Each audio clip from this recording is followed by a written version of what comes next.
Hello সম্মানিত viewers, আসসালামু আলাইকুম। সবাই কেমন আছেন? আশা করি সবাই ভালো আছেন। আলহামদুলিল্লাহ আপনাদের দয়ায় আমরা ভালো আছি। আজকে যে জায়গায় আছি এটা হলো ঝিনাইগাতি।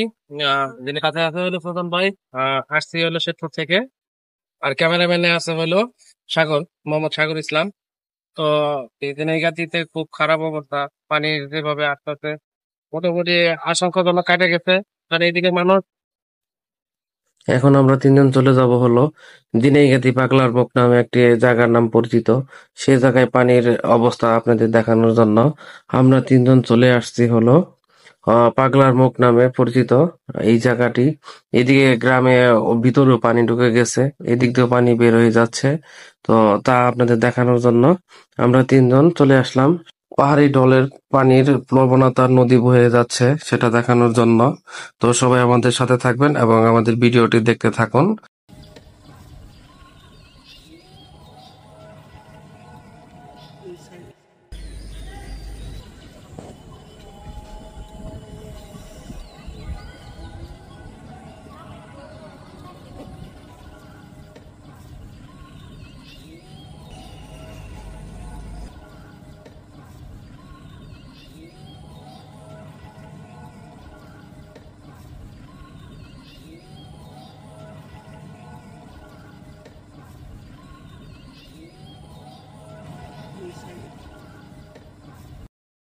আমরা দাঁড়িয়ে আছি হলো এটা হলো পাগলার মুখ। পাগলার মুখে একটা নদী। এই নদীতে স্রোত বয়ে যাচ্ছে পানি, বন্যার পানি। এটা বন্যার পানি এটা বলা যাবে না, কারণ এটা বৃষ্টির পানি। এটা ভারত থেকে ঢল আসে, আহ, সরাসরি নদীতে প্রবাহিত হচ্ছে। আর আমরা আসছিলাম শেরপুর থেকে। আর সাথে আছে আমাদের সুজন ভাই, সুজন ভাইকে নিয়ে আসছিলাম। আর ক্যামেরাম্যানে আছে সাগর ইসলাম।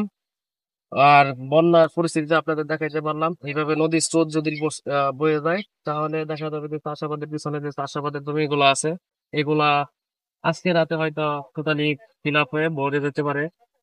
কিছু ফসলের ক্ষতি হতে পারে, ওই সাইডে কিছু ধান টান আছে কাইটা উঠাই নিতে পারে নাই। তো আপনাদের অনেক করে দেখাইতে পারলাম আহ সেতু থেকে এসে যে বন্যার পরিস্থিতি দিনে তো সবাই ভালো থাকবেন, সুস্থ থাকবেন। আসসালামু আলাইকুম।